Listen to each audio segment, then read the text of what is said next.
అందరికీ నమస్కారం. నా పేరు లక్ష్మణ్ కుమార్ తిరుమల. నేను ఒక సాధారణ హిందువుని. నిన్నటి రోజున అంటే 22వ తారీఖు జనవరి 24వ సంవత్సరంలో హిందూ బంధువులు ఎంతో కాలంగా అంటే దాదాపుగా ఒక 500 సంవత్సరాలుగా ఎదురు చూస్తున్న రామమందిర విషయంలో మనకు పాజిటివ్గా తీర్పు రావడము, నిన్నటి రోజున అక్కడ బాలరాముని యొక్క ప్రాణప్రతిష్ఠ జరగడము జరిగింది. ఈ సందర్భాన్ని పురస్కరించుకొని ప్రతి హిందువు కూడా ఒక పండగలాగా చేసుకున్నారు. పండగ చేసుకున్న ప్రతి హిందూ బంధువుకు కూడా అభినందనలు మరియు జై శ్రీరామ్. ఇక ఇవాల్టి వీడియోలోకి వెళ్తే, సాధారణంగా క్రైస్తవ బోధకులు ఎవరైతే ఉన్నారో లేదా క్రైస్తవులు ఎవరైతే ఉంటారో వాళ్ళందరూ కూడా మనకి ఏమని చెప్తూ ఉంటారు అంటే, ప్రపంచవ్యాప్తంగా ఉన్న దేశాలని తీసుకుంటే ఎన్నో దేశాలు క్రైస్తవ దేశాలుగానే ఉన్నాయి. అందులో ఉన్నవారందరూ కూడా క్రైస్తవులే. కాబట్టి మా క్రైస్తవ మతం గొప్పది అని చెప్తూ ఉంటారు. మరి ఈ క్రైస్తవం ఆయా దేశాల్లో ఎట్లా వ్యాప్తి చెందింది, ఈ విషయాన్ని ఎవరైనా చెప్తారా? చెప్పరు. ఈ క్రైస్తవం అనేది ప్రపంచవ్యాప్తంగా వ్యాప్తి చెందింది. ఎట్లా వ్యాప్తి చెందింది? 2 విధాలుగా వ్యాప్తి చెందింది. ఒకటి వచ్చేసి సుత్తి అంటే మత మార్పిడులు. ఈ క్రైస్తవం బలంగా లేనప్పుడు, అంటే ఆ దేశాల్లో బలంగా లేనప్పుడు అక్కడ ఉన్న అమాయక జనాల్ని మత మార్పిళ్లు చేసి జనాభా పరంగా వాళ్ళ బలాన్ని పెంచుకోవడం ద్వారా ఈ క్రైస్తవం వ్యాప్తి చెందింది. ఒకసారి జనాభా పెరిగిన తర్వాత కత్తి మొదలైంది. అంటే ఇంక్విజేషన్స్. అక్కడ ఉన్న వాళ్ళ ఆచారాలు తప్పని, అక్కడ ఉన్నవారి సాంప్రదాయాలు తప్పని చెప్పి చూపించి వీళ్లే తీర్పులు తీర్చి, ఈ విధంగా కత్తి సుత్తి అనే విధానాల ద్వారా క్రైస్తవం అనేది ప్రపంచమంతటా కూడా వ్యాప్తి చెందింది. ఇలా వ్యాప్తి చెందిన తరువాత ఈ క్రైస్తవ చరిత్రకారులు ఎవరైతే ఉన్నారో ఆయా దేశాల యొక్క చరిత్ర ఏదైతే ఉందో, ఆనాటి వాళ్ళ చరిత్ర ఏదైతే ఉందో దాన్ని తీసేసి ఈ క్రైస్తవ చరిత్రకారులు పెట్టదలుచుకున్న చరిత్ర ఏదైతే ఉందో దాన్ని ప్రపంచం మీద రుద్దారు. కాబట్టి ఈ క్రైస్తవ చరిత్రకారులు ఎవరైతే ఉన్నారో వాళ్ళు మన మానవ జాతికి ఎంతో ద్రోహం చేసిన వారు అవుతున్నారు. ఏ క్రైస్తవ చరిత్రకారుడైనా సరే ఆయా దేశాల యొక్క చరిత్రని యథాతథంగా రాసి ఉంటే మనకు సమస్య వచ్చి ఉండేది కాదు. కానీ ఈ చరిత్రకారులు ఎవరైతే ఉన్నారో, ప్రధానంగా ఈ క్రైస్తవ చరిత్రకారులు ఎవరైతే ఉన్నారో, మ్యాక్స్ ముల్లర్ అట్లాంటి చరిత్రకారులు, వాళ్ళు ఏం చేశారు అంటే ఆ దేశాల చరిత్రల్ని తిరగరాశారు. తిరిగి రాసుంటే మనకు సమస్య ఉండేది కాదు. తిరగరాశారు అంటే ఉల్టా రాశారు, వక్రీకరించారు. మన దేశాన్ని తీసుకోండి.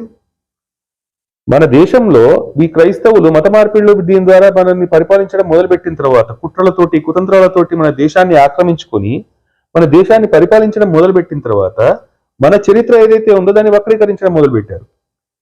వీళ్ళకి ఏ విధంగా వక్రీకరించారు అంటే, మన వేదాలు ఏవైతే ఉన్నాయో అవి మహా అయితే క్రీస్తు పూర్వం 3000 సంవత్సరం వరకు 3000 సంవత్సరము లేదా అంతకంటే 3500 సంవత్సరాల ముందువి. భగవద్గీతలో చెప్పబడిన శ్లోకాలు ఏవైతే ఉన్నాయో అవి మహా అయితే క్రీస్తు పూర్వం 1000 సంవత్సరాల ముందువి అని చెప్పేసి మన చరిత్రని తక్కువ చేసి చూపించడం మొదలుపెట్టారు. ఎందుకు ఈ అగత్యం పట్టింది ఆనాటి క్రైస్తవ చరిత్రకారులకి అని చెప్పి ఒక ప్రశ్న వేసుకున్నాం అనుకోండి. వీళ్ళ క్రైస్తవ మతం ఏదైతే ఉందో దీనికి పెద్దగా చరిత్ర లేదు.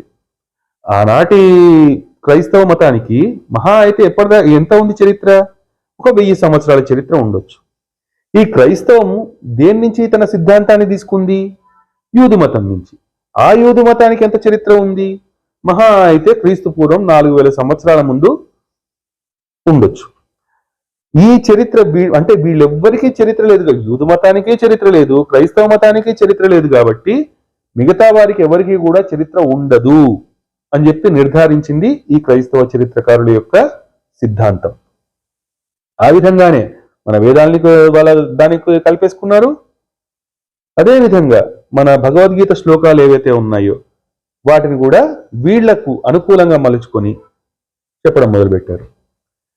ఇంతలో వీళ్లలోనే వీళ్ళు మన సింధు నదీ పరివాహక ప్రాంతాల్లో త్రవ్వకాలు జరిపితే అక్కడ ఇంచుమించు దాదాపుగా ఒక 5000 సంవత్సరాల ముందే ఒక గొప్ప నాగరికత వెలిసిల్లింది.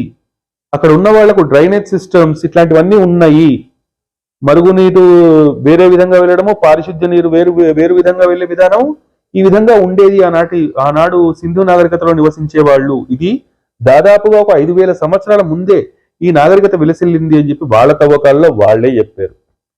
చెప్పిన తర్వాత ఈ మ్యాక్స్ ముల్లర్ లాంటి వాళ్ళు ఏం చేశారు అంటే కొత్త దాన్ని పట్టుకొని వచ్చారు, ఆర్య ద్రావిడ అనే సిద్ధాంతాన్ని. ఇరాన్ నుంచి ఎవరో ఆర్యులు ఇక్కడికి వచ్చారు, ఇక్కడున్న భారతీయుల్ని అణిచివేశారు, అణిచివేసి వాళ్ళ దేవీ దేవతల్ని ఇక్కడ తీసుకొచ్చి ఇక్కడ ఉన్న మూలవాసులు లేదా ద్రావిడులు ఎవరైతే ఉంటారో వాళ్ళను బానిసలుగా చేసుకొని పరిపాలించడం మొదలు పెట్టారు అని చెప్పేసి ఒక కొత్త కథను తీసుకొని వచ్చాడు. ఇదంతా ఎందుకు చేశాడు మ్యాక్స్ ముల్లర్ అని చెప్పి చూస్తే, భారతీయులకు బానిసత్వం కొత్త కాదు, వాళ్ళు ఎప్పటి నుంచో బానిసలుగానే ఉన్నారు, కాబట్టి ఇప్పుడు మా దగ్గర బానిసలుగానే ఉండాలి అన్న ఒక భావజాలాన్ని తీసుకొని రావడానికి మ్యాక్స్ ముల్లర్ ప్రయత్నం చేశాడు. తర్వాతి కాలంలో మ్యాక్స్ ముల్లరే చెప్పాడు, మేము ఆర్య అనేది ఒక జాతి కాదు, ఆర్య అనేది ఒక గౌరవవాచకం లాంటిది అని చెప్పాడు.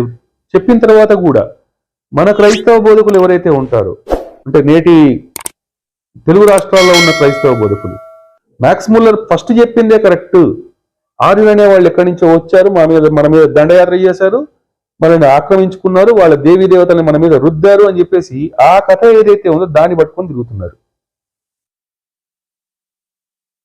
క్రైస్తవ చరిత్రకారులు ఆ విధంగా చేశారు అంటే అర్థం చేసుకోవచ్చు, మనల్ని బానిసలుగా పెట్టడానికి చేశారు అని చెప్పేసి. మరి మన స్వాతంత్రం వచ్చిన తర్వాత కూడా మనకి దుర్గతి ఏంటి, ఇది ఎందుకు ఇట్లా వస్తోంది అని చెప్పి మనం ఒక ప్రశ్న వేసుకున్నాం అనుకోండి, మన తండ్రులు, మన పిల్లలు, మనము ఒకటే చదువుకుంటూ వచ్చాం. స్వాతంత్రం వచ్చిన తర్వాత కూడా మెకాలే ఆంగ్ల విద్యా విధానాన్ని ప్రవేశపెట్టింది మన ప్రభుత్వం. అది ప్రవేశపెట్టడం వల్ల జరిగింది ఏంటి అంటే, ఆనాడు మ్యాక్స్ ముల్లర్ లాంటి వాళ్ళు చరిత్రకారులు ఏదైతే చరిత్ర రాశారో భారతదేశానికి, అదే చరిత్రను ఇప్పటిదాకా మనం చదువుకుంటూ వస్తున్నాం. ఆర్యులు ఎక్కడి నుంచో వచ్చారు, సింధు నాగరికతను నాశనం చేశారు, ఇదే కదా మనం చదువుకుంటూ వచ్చింది. మన పిల్లలు అదే చదువుతున్నారు, మన తండ్రులు అదే చదివారు. దాంతో ఏమైపోయింది, ఒక విధమైన భావదాస్యంలోకి మనం వెళ్ళిపోయాం. కాబట్టే ఈ ఆర్య ద్రావిడ అనేది ఒక బలంలాగా వాళ్ళకు మన మెదడులో పడిపోయింది. మనం దాని నుంచి బయటికి రాలేకపోతున్నాం. దీన్నే భావదాస్యము అంటున్నాం. మానసికంగా మనం ఒక విధమైన దాస్యంలోకి వెళ్ళిపోయాం మనం. ఇలా కేవలం మన భారతదేశానికి మాత్రమే జరిగి ఉంటుందా, వేరే దేశాలకు జరిగి ఉండదా? ప్రధానంగా దీన్ని కూడా మనం గమనించవచ్చు. మన దేశమే కాదు, ప్రపంచంలో ఉన్న వేరే దేశాల దగ్గరికి వెళ్ళినా ఇదే కనబడుతుంది మనకు. కొలంబస్ అనేవాడు భారతదేశానికి సముద్ర మార్గం కనుక్కుందాము అని చెప్పేసి వాళ్ళ దేశం నుంచి బయలుదేరాడు. బయలుదేరిన తర్వాత అతను పోయింది ఎక్కడికి, అమెరికాకు పోయాడు. అమెరికానే భారతదేశం అనుకున్నాడు ఆ కొలంబస్. అక్కడ ఉన్న వాళ్లకు ఇండియన్స్ అని చెప్పి అనుకున్నాడు, అక్కడ ఉన్న వాళ్ళను భారతీయులు అని చెప్పి అనుకున్నాడు. తర్వాతి కాలంలో తెలిసింది కొలంబస్ తాను వెళ్ళింది ఇండియాకి కాదు, లేదా భారతదేశానికి కాదు, వేరే దేశానికి వెళ్ళాడు అని చెప్పేసి. కాబట్టి ఈ ఆంగ్లేయులు ఏం చేశారు అంటే, ఆంగ్లేయులు అనండి, క్రైస్తవ చరిత్రకారులు అనండి, వాళ్ళు ఏం చేశారు అంటే, కొలంబస్ కనుక్కున్న దేశంలో ఉన్న వాళ్లకు రెడ్ ఇండియన్స్ అని చెప్పి పేరు పెట్టారు. సేమ్ వాస్కోడిగామా కూడా ఇట్లాగే వచ్చాడు. వాస్కోడిగామా కూడా వాడి దేశం నుంచి మన దేశానికి సముద్ర మార్గం ద్వారా కనుక్కుందాము అని చెప్పేసి వచ్చాడు. వెళ్ళింది ఎక్కడికి వెళ్ళాడు, వెస్టిండీస్కి వెళ్ళాడు. వెస్టిండీస్కి వెళ్ళి అదే భారతదేశం అని చెప్పి అనుకున్నాడు. అక్కడ ఉన్నవాళ్ళు తర్వాత తాను తెలుసుకున్నాడు అది భారతదేశం కాదు అని చెప్పి తెలుసుకొని మళ్ళా మన దగ్గరికి సముద్ర మార్గం ద్వారా కేరళకు రావడం జరిగింది. మిరియాలు అవన్నీ తర్వాత మనం బానిసల్లోకి వెళ్ళిపోయాం, ఆ తర్వాత సంగతి. ఈ వెస్టిండీస్ వాళ్ళకు కూడా అక్కడ ఉన్న వాళ్ళు కూడా భారతీయులుగా తెలుసుకొని వెస్టిండీస్ అని చెప్పి పేరు పెట్టాడు. అమెరికాలో ఉన్న వాళ్ళకేమో రెడ్ ఇండియన్స్ అని పేరు పెట్టారు, వెస్టిండీస్లో ఉన్న వాళ్ళకేమో వెస్టిండీస్ అని చెప్పి పేరు పెట్టారు. ఈ విధంగా భారతదేశానికి సముద్ర మార్గాన్ని కనుక్కోవడానికి వచ్చిన వాళ్ళందరూ కూడా వేరే వేరే దేశాలకు వెళ్ళి అక్కడ ఉన్న వాళ్ళ సంస్కృతిని, సాంప్రదాయాల్ని నాశనం చేసి క్రైస్తవం అనేది వ్యాప్తి చెందింది. ఇక్కడ మనం ఒకటి గమనించాల్సింది ఏంటి అంటే, మనకు చరిత్ర లేదా? మన చరిత్ర ఏంటి? అన్న విషయం మనకు ప్రశ్న వస్తుంది. మనకున్న చరిత్ర ఏంటి అంటే మన ఇతిహాసాలు. రామాయణము, భారతము ఏదైతే ఉందో అవి మన ఇతిహాసాలు, అది మన చరిత్ర. ఇతిహాస అంటే ఇది ఈ విధంగా ఖచ్చితంగా జరిగింది అని అర్థం. మన ఇతిహాసాలను ఏవైతే ఉన్నాయో మనం చెప్తాం, రాముడు సమస్త భూమండలాన్ని 10,000 సంవత్సరాల పాటు పరిపాలించాడు రా బాబు అని చెప్పి చెప్తాం. ఇది మన ఇతిహాసము అని చెప్పి చెప్తాం. రాముడు కొడుకు ఎవరైతే ఉన్నాడో కుషుడు, అతడు పరిపాలించిన ప్రాంతం ఏదైతే ఉందో నేటి ఆఫ్ఘనిస్తాన్, అది ఒకనాడు కుశనాభ. ఆ కుషుడు పరిపాలించాడు కాబట్టి దాన్ని కుశనాభ అన్నారు. అది నేటి ఆఫ్ఘనిస్తాన్ రా బాబు అంటే నీవి కట్టుకథలు అంటారు ఈ క్రైస్తవ బోధకులు, మన బోధకులు. మన రాష్ట్రంలో ఉన్న క్రైస్తవ బోధకులు ఏమంటారు అంటే నీవి కట్టుకథలు అంటారు. మన భారతం విషయానికి వస్తే ధర్మరాజు పాలించింది హస్తినను రాజధానిగా చేసుకొని పరిపాలించాడు రా బాబు. ఆ హస్తిన ఏదైతే ఉందో ఇప్పుడు ఢిల్లీగా పిలుస్తున్నాము అని చెప్పంటే ఇవి మీరందరూ కల్పించుకున్న కట్టుకథలు అని చెప్పంటారు. కట్టుకథలు అని చెప్పి అనడమే కాదు, మన సంస్కృతిని, మన సాంప్రదాయాల్ని, మన చరిత్రని తక్కువ చేసే ప్రయత్నం చేస్తూ ఉంటారు.